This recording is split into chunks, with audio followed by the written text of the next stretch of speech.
Hala, nintanday ko niya. Pirtira, maniguro og kaon og iya ha. Unsaon ka ko niya.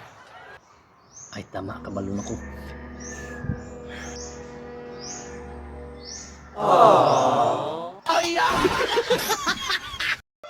Paita kinabuhiya oy kining wala tay kwarta bag-ong tuig pa naman pero wa jud kwarta bisag. Uy. Sing-sing. Hala, 750 ang nakatatak. 18K gold ni. Kung ako nirong iprinda, sigurado jud kwarta. Ayaw dong pawiks no, kaya mo tong giulit ang kwento sa imong nakitaan. Ngangan biti, ako jutong iulit ng ngano no. Ipaningkamutan to stag iya na mapalit. Ni paghuman nawala man, siyempre ako. Naman ko'y kaluoy, ako yung giuli. Kaya ang gaba biya biti, dili magsaba. Tama jud ka dudong pawiks. Tinuod bitaw, ang gaba di gyud magsaba. Pero ako kini iprinda na lang sa Palawan ron oy. Abuto na lang na akong gaba.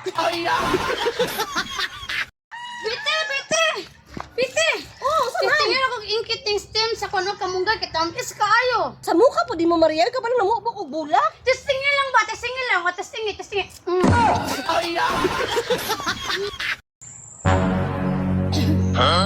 Excuse me, miss. Kanang nasa picture, kabalo ka sa ilang balay? Ay kana, muli ko ka sa tuon, ay green nga balay mo na ilaha. Ah, muli ko ka sa tuog. Kanang green na balay.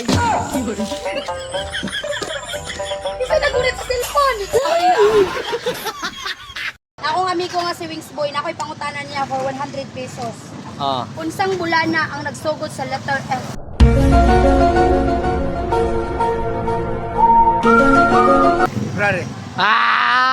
mali. Mali. Nasa comment section. Wa kabalo? April. April.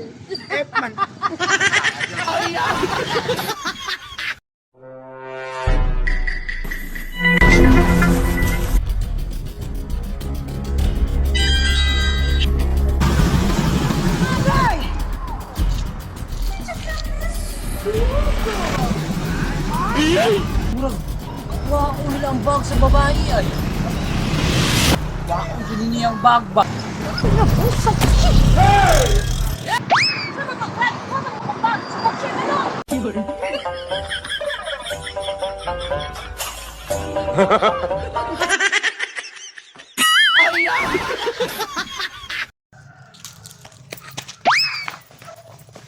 Miss! Okay na si mo gikuha na ko imong bag? Ya, okay na jud kaayo. Pagtarong ba? Okay na lagi kaayo. Paliw kog labayan na ha. Sus yatay. Puro basura man na ning suludan eh. Nagtuo siguro si Kuya Paldo na siya ato ay.